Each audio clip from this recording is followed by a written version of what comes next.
No mundo dos animes, a maioria das lutas tem algo em comum. Elas acontecem entre personagens que estão brigando por ideias, por conflitos pessoais ou até para provar quem é o mais forte. E é justamente isso que torna essas batalhas tão épicas, porque o espectador nunca sabe quem vai vencer.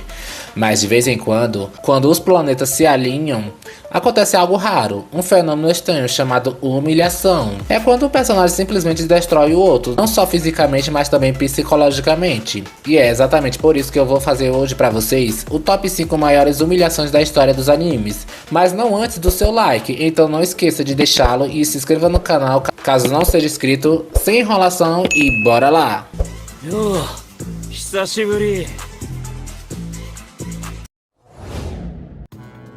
E em quinto lugar, nessa posição eu escolhi um anime que talvez muitos de vocês nem conhecem, Inazuma Eleven, ou o Super 11 aqui no Brasil. Sim, um anime de futebol, e a proposta é bem simples, mas funciona de um jeito absurdo. No começo o time protagonista é fraco, eles entram em campo perdidos, apanham na maioria dos jogos, mas sempre conseguem dar a volta por cima no final, da base da raça, da amizade e da superação. Só que, conforme a história avança, tudo sai do controle. A escala de poder simplesmente explode. E do nada aparecem alienígenas. Como é que é? Sim, você não ouviu errado. Alienígenas jogando futebol. E não é exagero dizer que eles estão muito acima de qualquer humano. Mesmo em um anime onde já é normal ver chutes pegando fogo ou destruindo o gol, esses caras jogam em outro nível. E isso fica escancarado logo no primeiro confronto. Raimon contra a Academia Alios. Mais especificamente contra o time mais fraco deles, a Tormenta Gêmeos. E mesmo sendo mais fraco, o que acontece ali é um verdadeiro massacre. O jogo já começa de forma humilhante. O Raimon dá a saída e os adversários simplesmente não se mexem, ficam parados, como se estivesse dizendo: vai, tenta fazer alguma coisa. E quando vem o chute, o jogador do outro time para a bola com apenas o joelho. Dentro de Super 11, isso já é um nível de desrespeito absurdo. E dali pra frente vira destruição completa. Os alienígenas parecem se mover na velocidade da luz, passam por todo mundo, trocam passes impossíveis e ainda machucam os jogadores só com a intensidade das jogadas. Mas o pior ainda estava por vir.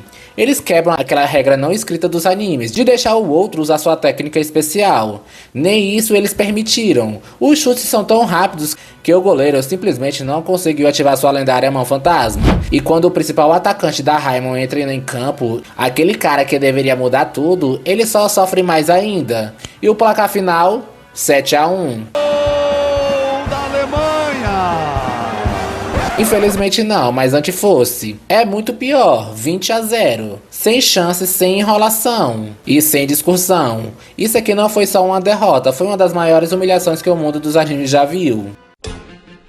Agora, em quarto lugar, se tem alguém em Dragon Ball que simplesmente ignora todas as regras de lutas, aquelas ideias de deixar o vilão evoluir, se transformar 1000 vezes e prolongar o combate, esse alguém é sem dúvidas o Trunks do futuro. Esse cara é diferente, ele não enrola, não brinca, não dá espaço pro inimigo crescer. Ele resolve rápido. E claro, na primeira vez que ele aparece na Terra, não foi diferente.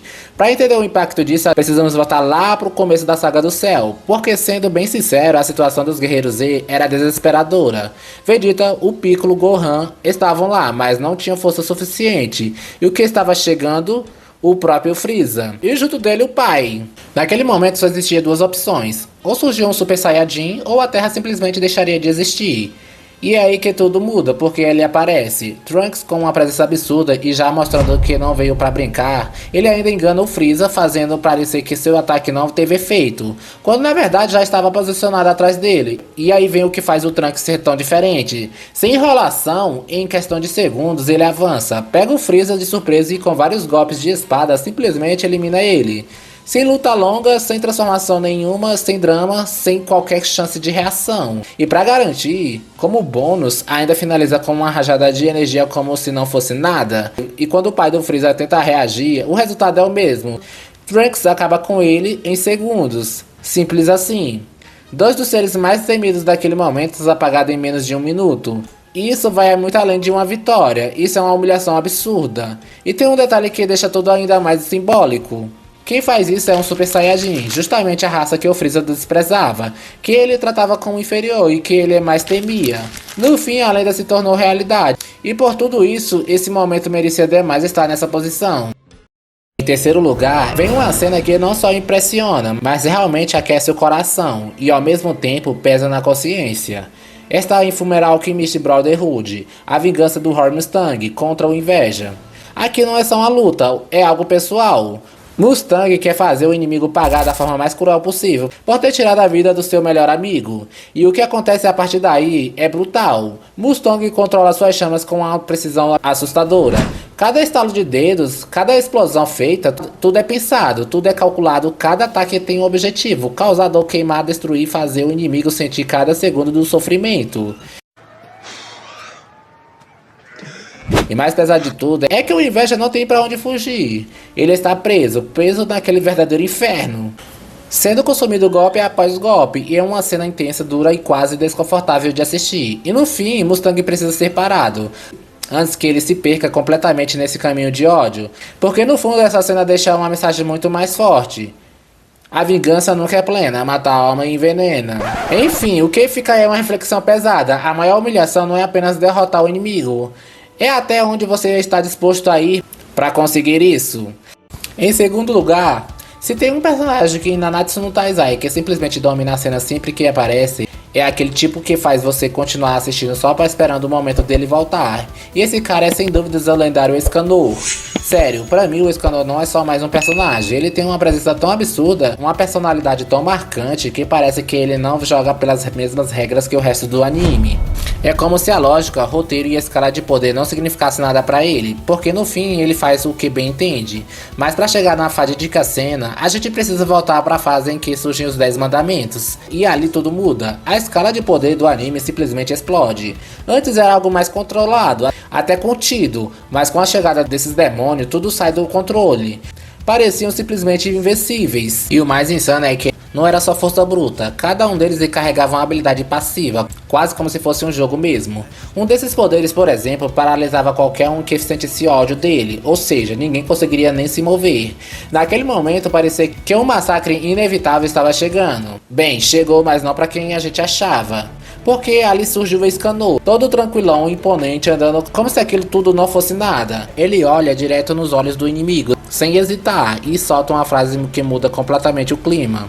Naquele instante tudo muda, a luta começa intensa, equilibrada, cheia de impacto, mas a verdadeira humilhação não está só nos golpes, está no jeito e nas palavras, porque cada vez que o Escanor assume o controle, ele faz questão de deixar isso claro de forma mais fria possível. Tem um momento em que ele atinge o adversário com tanta força que até ele cai de joelhos, completamente perdido, sem reação, e mesmo assim o Escanor ainda trata aquilo como um desprezo absurdo. E quando a batalha chega no auge, os dois liberam tudo o que tem, mas o Escanor vai além.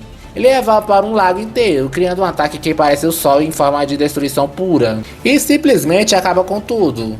Depois dessa, não sobrou nada pro nosso amigo Starossa. Meu Deus do céu, não sobrou nada. Em primeiro lugar, não tem outro.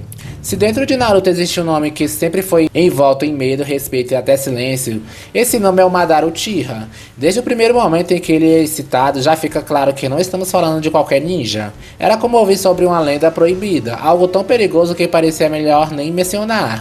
E quando ele finalmente aparece, a realidade supera qualquer expectativas. Madara não é só forte, ele é absurdo. É como se ele estivesse jogando um xadrez. Ele tem resistência insana, poder sem limites, praticamente impossível de derrubar, e para deixar tudo ainda mais quebrado, ele conta com o Edo Tensei, que na prática dá a ele energia infinita para continuar lutando sem parar. Sendo bem sincero, parece até que o próprio criador, o Kishimoto, exagerou na dose como esse personagem, mas em meio a tantos momentos insanos, tem um que simplesmente se destaca: a batalha contra os 5 Kages. Agora para e pensa nisso por um segundo. Um único shinobi contra os 5 líderes mais poderosos de todo o mundo ninja. E mesmo assim aquilo não foi uma luta de verdade. Foi um massacre, uma humilhação completa. Ele brinca com eles, como se estivesse apenas testando até onde o próprio poder dele pode chegar. Como se ninguém ali fosse de fato uma ameaça. E é exatamente isso que torna essa cena tão impactante, porque ela quebra completamente o que a gente espera. E naquele momento fica claro pra todo mundo: o Madara não era só uma história assustadora, ele era algo muito pior, porque ainda assim ele continua tranquilo, sorrindo, ativando o Susanoo, lançando ataques devastadores, remodelando a geografia da área. como se o chakra dele nunca tivesse fim, e o mais absurdo de tudo é o contexto. Antes mesmo dessa luta, o Madara já tinha derrotado centenas de ninjas da Aliança Shinobi, praticamente como um aquecimento, ou seja, quando ele encara os Kages, ele já vem dominante, e não é só na força que ele humilha, só também nas atitudes, da forma como ele trata a elite ninja como se não fosse nada. Isso vai muito além de uma simples batalha, foi uma das maiores demonstrações de superioridade já vista nos animes, uma humilhação histórica. Agora eu quero saber de você, qual luta ficou de fora e merecia estar aqui? Deixa aí nos comentários, porque eu realmente quero ver sua opinião. E já que você já chegou até aqui, tem mais 2 vídeos aparecendo na tela agora mesmo, que com certeza você vai curtir. Então já se inscreva no canal e deixe seu like. A gente se vê no próximo vídeo. Falou!